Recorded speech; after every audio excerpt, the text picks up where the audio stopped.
All right, thanks, Kelly. Well, as we continue our Pride Month coverage, part of the LGBTQ plus community, some gorgeous, glamorous girls were the inspiration behind this latest Travis Tries. Yeah, that's right. Now, we have a pretty unique opportunity on this show, not only to report the news, but we can spread messages of love and unity and equality. And I think it's important to be able to do that on our program. So in support of Pride and Portland's iconic drag queen community, I dressed in drag and got on stage at the one and only Darcel's.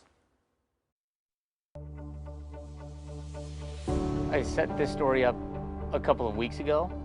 Right now in this moment, it's hitting me that I'm going to be on that stage a little bit later. No one is ever perfect on their first try. I do not plan on being perfect up there, that is for sure. Okay, I'm ready. It's not Travis. Please welcome. What is drag? How would you describe it to somebody who has never seen it before? For me, the most simplistic answer is I'm a man and I dress up as an over-the-top woman to entertain folks. I always say that drag educates, entertains, and embraces, and I think that's what Pride is about. We want to entertain everyone. We also want to educate folks along the way where we can, and we also want to embrace. We want to open our arms and welcome everyone into our community and let everyone know there's space for you. That's really what Pride is about. We all want to be seen, we want to be heard, we want to be recognized, we want to be valued, and we can find that within ourselves and within our close community and networks, but just to have it in the general public is so important, just like everybody would want that. What does it mean, in your opinion, for somebody who has never been on stage to give it a shot? Well, I think it's fantastic. I've always said for decades, everybody should get in drag at least once in their life. It's kind of like a superhero putting on your cape for the first time and just seeing, can I fly? What can I do with this fabulousness? What are some tips or pieces of advice you'd have for somebody that is doing their first drag show? Well, listen, I say, first of all, just do it. It's kind of like, you're gonna go, if you're going to skydive, when the thing opens, you just go out. There's no going back. Once you're on that stage, you just gotta go forward, right? So I just think, have fun. All right, the transformation begins. Let's go downstairs.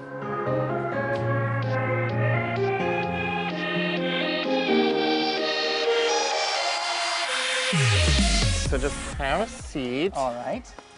The way we're doing this, I'm gonna avoid the mirror until it's done. Yes. So it'll be a full transformation. Yes. So you're saying this takes typically about how long? Most of the time when I do somebody else's face, I like to take my time, so it takes about an hour and a half usually. Okay. We're gonna recreate your whole face shape by blocking out your eyebrows.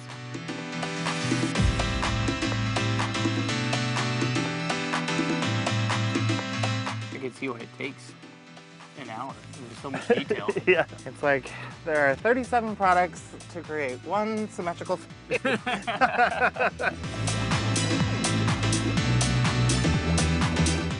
Alright, so we're going to draw new eyebrows on you. Obviously, you can tell much, much higher than where you're Yeah, I don't feel like that's where my eyebrow normally starts.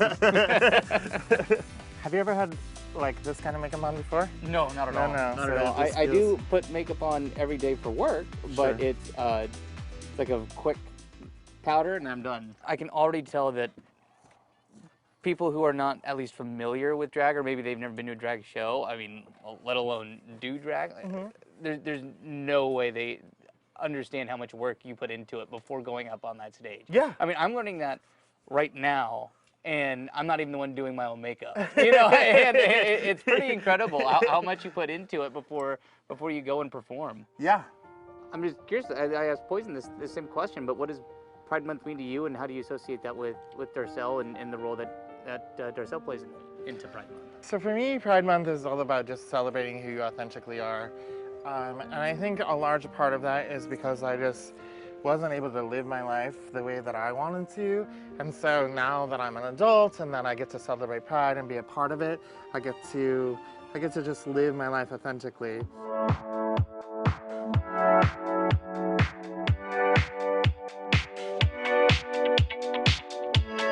Feels weird, huh? It does feel weird.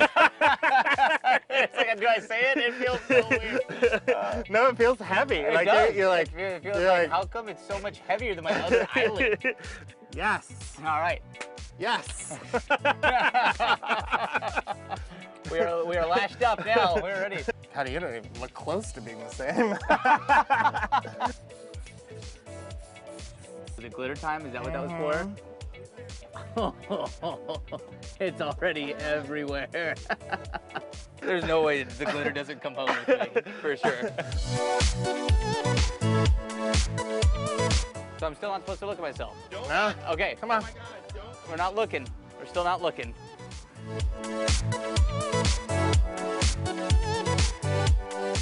You hanging in there? Yeah, I'm getting a little anxious, but it's not bad. But Well, the there people are up there ready for you. There are some nerves. There are some nerves.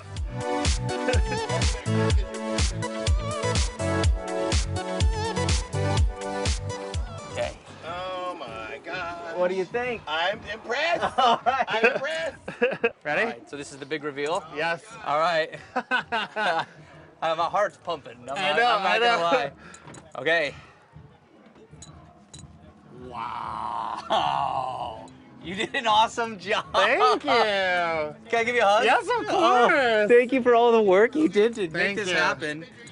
Holy cow. Oh, look at them. Oh, that is good.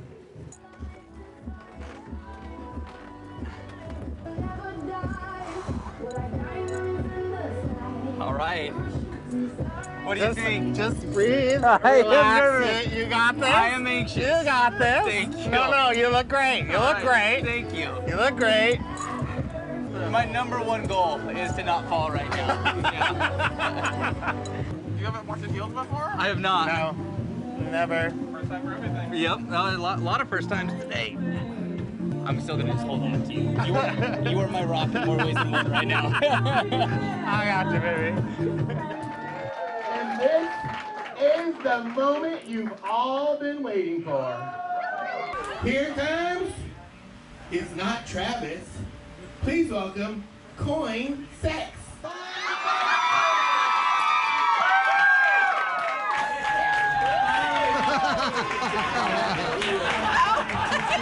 Look at this. Oh, thank you. Here you go. Here you go, Coin. Now, before we let Summer go, what was your experience like working with Summer? Incredible. I mean, I learned a ton in more ways than one. But if we're talking about just like the transformation, there's so much glue. I did not know that. So what was your, if any, apprehension or anxiety coming into it? There was actually a decent amount. You know, at first I was really excited to do this. Again, this is in support of Pride as well as the drag community. So this is very much with the community in mind. Yeah, this was interesting though. You know, there were moments where it actually, I got really nervous to the point where I was never gonna not do it, but mildly terrified, like an actual anxiety and worried about what people would think. It's been really pretty special. It's been pretty special. There's a lot of work that goes into it, and it's been a time of emotional growth, quite honestly, that I didn't expect over the last 2 weeks working up to this story. So it's been really special, and I really appreciate everybody coming out and supporting. It's a great cause, and happy Pride, everybody. It's been, yeah. Okay. What was the experience like? Magical. I learned a ton about myself and in drag, in Pride, in the community. An experience I'll never, ever forget for my entire life. It was very special. Very cool. Very cool. Nice try, Travis. Well, thank you. Oh my gosh. It was truly one of the best shoots in my entire career for a variety of reasons. And to kind of expand on what I said in the story about the growth factor, you know, what I learned, it was so much more than putting on drag. Right. You know, I was really, to be fully transparent, I was really nervous about the message that you know. You told me you were really nervous. You're like, I don't want to make this a shtick. I don't want to look like I'm doing this just for attention. Right. I was really nervous about. I wanted any laughter or joke to be made at my expense and not the expense of drag or the LGBTQ+ community. And I was really worked up about that. And so I had some incredible conversations with Poison and other people in the community, friends of mine as well. And I feel like that the message was delivered hopefully the right way. And that message is, again, going back to what I said before the story aired, is we have this opportunity to spread positivity and love and unity and show that as far as this fight for equality goes, we not only can do this together, but we have to. Yeah. And that's what I wanted to show with this, on top of maybe drawing some attention to the fact that I was, yes, in drag for the first time. But I really felt this story was important. And again, you talk about gaining perspective. One thing that I would have never known if I had done a story on drag without getting in drag was the impact of things that I was unaware of, quite frankly, as a heterosexual man. Yeah. The persecution or the support that some people don't always have because of their sexuality. There is some privilege walking through the world as a cis het man. I mean, you said you had some conversations with some of the people who were at the show later that night afterwards that really kind of opened your eyes to that. It was really impactful, and of course cameras weren't rolling for that. But yeah, after the show, having a chance to talk to people who were not only also on stage that night, but just watching the show. Yeah. One conversation that caught me in particular that really stood out to me was the presence of my mom at that show. My mom was able to go. I was sitting with your mom front row. You sure did, and that was really cool. And it never crossed my mind for her not to go. She's always supported me and always will.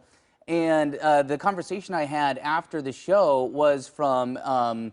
Well, a few people said it, but I had one conversation in particular with a gay man who was in his mid-40s and grew up in New England, and he was the first one to admit like that was a tough time and place to grow up as a gay man, and doesn't talk to his mom much anymore because of his sexuality. And to see my mom there, smiling and supporting me on that stage in drag that night meant the world to him, and that's just one of those things that. It was an emotional experience and emotional growth that I didn't expect to have because I was in it that night, and that's a perspective I could have never had without that, and I'm so glad that it made a difference to at least the people in that room that night. And again, just want everybody to know that we're all in this fight for equality together. There's a lot of appreciation to be gained, I think, just by truly embracing people and supporting them in being who they are, however they want to show up in this world. Personally, I'm so jealous that you got to be on Darcel's stage with Darcel sitting in the audience. Yes. I mean, oh my God, pinch me moment. Like, it was just. It was a very special such a fun night. Yeah, it was. Well, I'm glad you were there too. So well, thank you for being there. I would not miss it. Like I said, front row. And you did a great job. We do need to work on your walk in heels, though. The walk in heels was incredibly difficult. I was not good at it. That and the nails, I didn't do well with that. Yeah, I kind of had a scissor hands Things vibe. to work on. Yeah. All right. Until next time. Until next time. Well, if you at home have an idea on what I should try next, please reach out to me. You can message me on Twitter. That's @TravisTykeSPX, or email me directly to travis.tyke@coin.com. All right.